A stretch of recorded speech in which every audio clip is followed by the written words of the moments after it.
Bonjour à tous, moi c'est Thomas. Aujourd'hui je vais vous présenter le nouveau DJI RS3. À travers cette vidéo, nous allons vous présenter les caractéristiques techniques du DJI RS3, ensuite les points forts qu'il distingue par rapport à ses prédécesseurs et ses concurrents. Ensuite, nous irons sur le terrain avec vous pour tester les avantages et inconvénients de ce DJI RS3. Et enfin, nous ferons une conclusion pour vous dire ce que nous pensons de ce DJI RS3. C'est parti!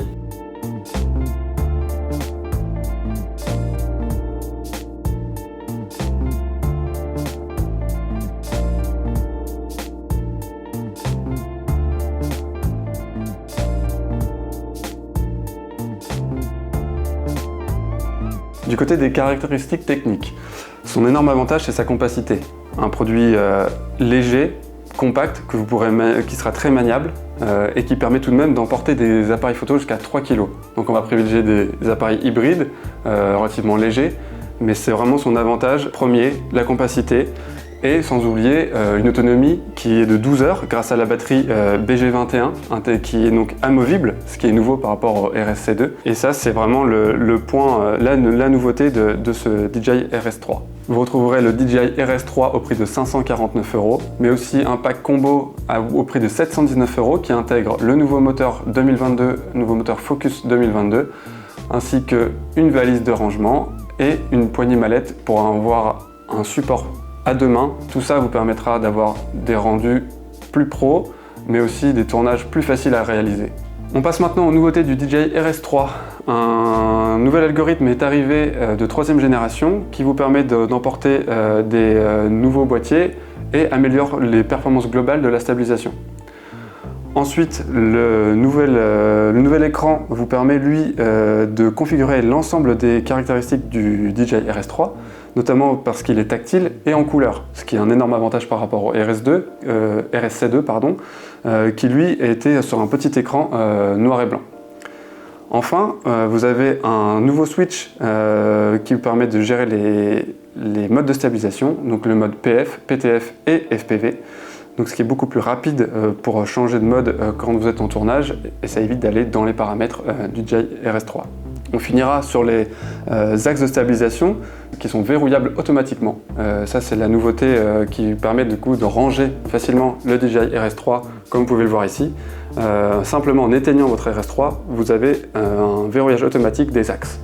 Donc vous pouvez laisser la caméra ou l'enlever facilement grâce à la platine de déverrouillage rapide. Et enfin, quand vous allumez votre DJI RS3, il se place automatiquement pour avoir une utilisation rapide et être prêt à tourner tout de suite. On passe maintenant à la prise en main du DJI RS3. On va aller sur le terrain pour vous présenter ses capacités et on vous donnera ensuite nos conclusions. On se retrouve désormais en extérieur pour faire le test du DJI RS3. Je vais déjà vous montrer les axes verrouillables automatiquement. Donc là, ils sont verrouillés une fois que j'avais éteint le DJI RS3. Dès que je l'allume, il va se replacer tout seul pour être disponible et prêt à utiliser. Et simplement en éteignant le RS3, il revient se placer verticalement. Ça c'est vraiment un atout pour pouvoir le poser, pour pouvoir le mettre dans un sac à dos. C'est vraiment très rapide et grâce à la platine rapide de dégagement rapide, vous pouvez facilement enlever votre appareil photo et donc là vraiment ranger votre matériel. On va tout d'abord commencer par l'écran. L'écran c'est vraiment important, c'est vraiment l'atout de DJI RS3 face au RSC2.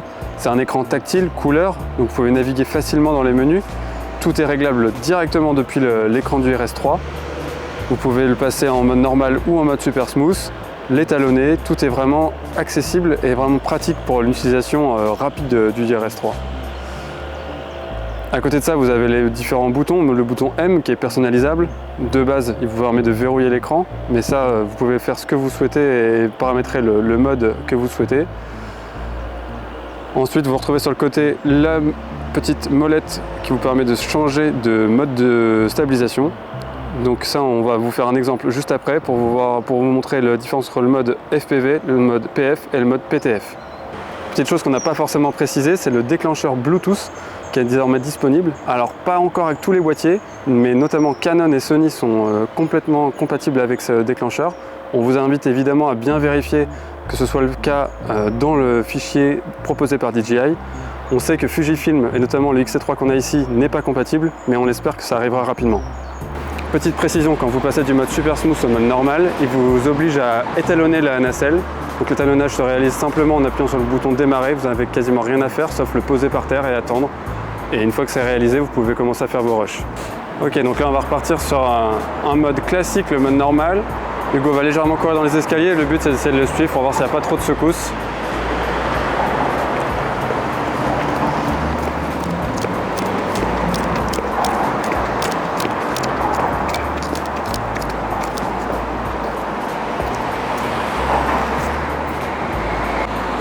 Donc là maintenant on passe en mode super smooth.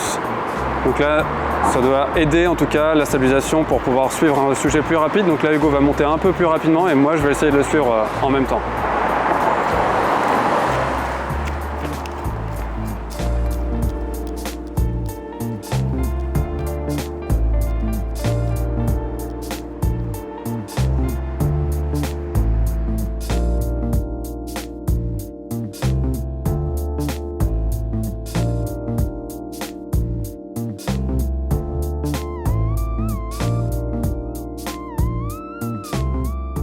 On fait un petit point maintenant sur les différents modes de stabilisation. Donc le mode classique qui vous permet de garder l'horizon et lui vraiment très pratique pour voilà, éviter de perdre l'horizon et donc de suivre votre sujet le plus facilement possible. Ensuite, si vous avez des sujets qui montent comme tout à l'heure Hugo, bah forcément vous allez devoir passer sur le mode PTF qui lui vous suit vos mouvements et là vous voyez la caméra qui monte en même temps que moi je descends ou je monte mon Ronin. Et le dernier mode que vous pouvez utiliser c'est le mode FPV. Donc là je me replace au milieu. Le mode FPV qui lui va suivre chacun de vos mouvements et vraiment appliquer une rotation sur chaque axe. Et donc là vous pouvez donner des effets bien plus particuliers et donner vraiment du mouvement dans vos rushs. Et donc ça c'est vraiment en fonction de ce que vous avez à faire et ce que vous voulez tourner.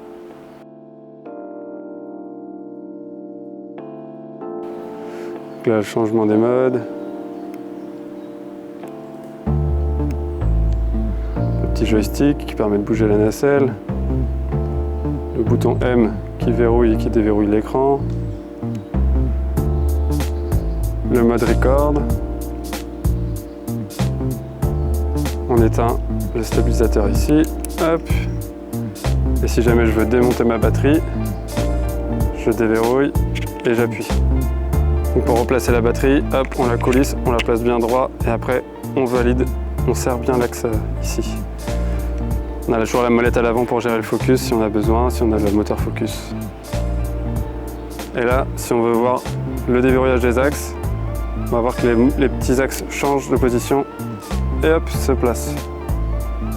Vous avez toujours sur le RS3 les différents modes pour pouvoir porter votre RS3 de différentes façons afin de pouvoir commencer des plans plus ou moins bas, notamment celui-ci qui vous permet vraiment d'être au ras du sol sans vous baisser trop fortement. Il faut savoir que le DJI RS3 dispose d'un mode vertical qui vous permet donc de tourner l'appareil photo. Très pratique pour tout ce qui est réseaux sociaux, notamment Instagram, Facebook, etc. pour tout ce qui est story, les réels. Donc là, vous avez une stabilisation qui est toujours conservée grâce au RS3 et vous avez directement vos fichiers en format vertical. On va maintenant conclure sur le DJI RS3. Alors, ce qui nous a plu vraiment sur ce DJI RS3, c'est d'abord l'emport. 3 kg, c'est largement suffisant pour sa compacité. C'est vraiment un produit du coup qui est vraiment très agréable à utiliser par sa légèreté et qui permet d'emporter n'importe quelle caméra classique, en tout cas n'importe quel appareil photo hybride. Autre avantage, l'écran. L'écran tactile couleur, c'est vraiment très agréable. Vous réglez tout ce que vous souhaitez directement depuis cet écran. Ça évite d'utiliser le smartphone ou d'aller naviguer dans les menus avec des joysticks. On a le nouveau mode, le nouveau joystick qui lui aussi est très agréable lors du tournage. Vous changez tout de suite de mode, c'est vraiment un confort d'utilisation. Pour le rangement et pour le déverrouillage des axes, c'est vraiment la nouveauté de notre point de vue qui change par rapport au SC2. Vous avez un gain de temps, un gain de confort, c'est vraiment très agréable à utiliser. Et enfin, on notera aussi le Super Smooth qui est présent et qui permet d'améliorer la capacité globale de la stabilisation, notamment avec les optiques longues ou quand vous avez un tournage qui secoue énormément et qui est vraiment demandeur d'énergie pour le RS3. Merci à tous d'avoir suivi cette vidéo. Vous retrouverez tous les liens en description pour tout ce qui est test, articles de blog et les liens vers le site studiosport.fr. N'hésitez pas à nous suivre sur notre chaîne YouTube mais aussi tous nos réseaux sociaux. Et on vous parlera très bientôt du DJI RS3 Pro dans une autre vidéo. Merci à tous.